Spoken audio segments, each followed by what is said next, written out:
C'est parti. Aujourd'hui, nous abordons le premier match tant attendu de l'équipe nationale argentine contre le Sénégal.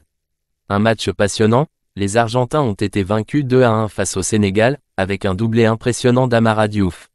Nous ne pouvons pas ignorer le magnifique coup franc d'Agustín Ruberto qui a marqué pour les Argentins dirigés par Diego Placente.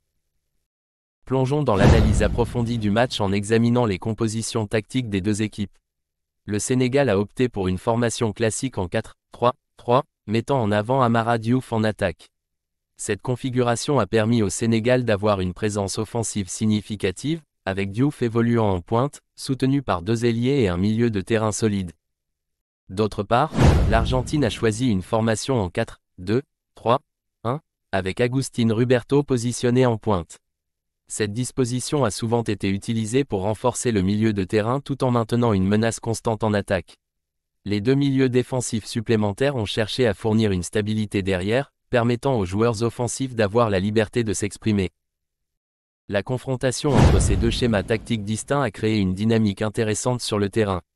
La configuration en 4-3-3 du Sénégal a cherché à exploiter les espaces sur les côtés et à capitaliser sur la rapidité d'Amara Diouf en attaque.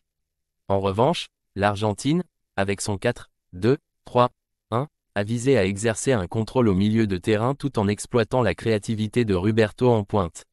La bataille au milieu de terrain s'est avérée cruciale, avec le Sénégal ajustant sa stratégie au fil du match pour réduire l'influence de l'Argentine. Les mouvements tactiques, les interceptions et les duels individuels ont marqué cette confrontation tactique, influençant le déroulement du match. Durant la première mi-temps, l'équipe nationale argentine a clairement dominé le terrain. Leur jeu offensif était puissant, les passes précises, et ils ont réussi à créer plusieurs occasions de but.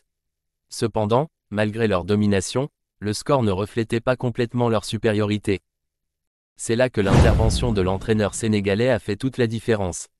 En apportant des changements tactiques stratégiques, il a réussi à rééquilibrer la possession en faveur du Sénégal. Ces changements ont eu un impact significatif, altérant le dynamisme du jeu et forçant l'Argentine à réévaluer sa stratégie. Abonnez-vous à notre chaîne pour plus de contenu sportif passionnant et d'analyse. Merci de nous avoir rejoints, et à la prochaine. Abonnez-vous.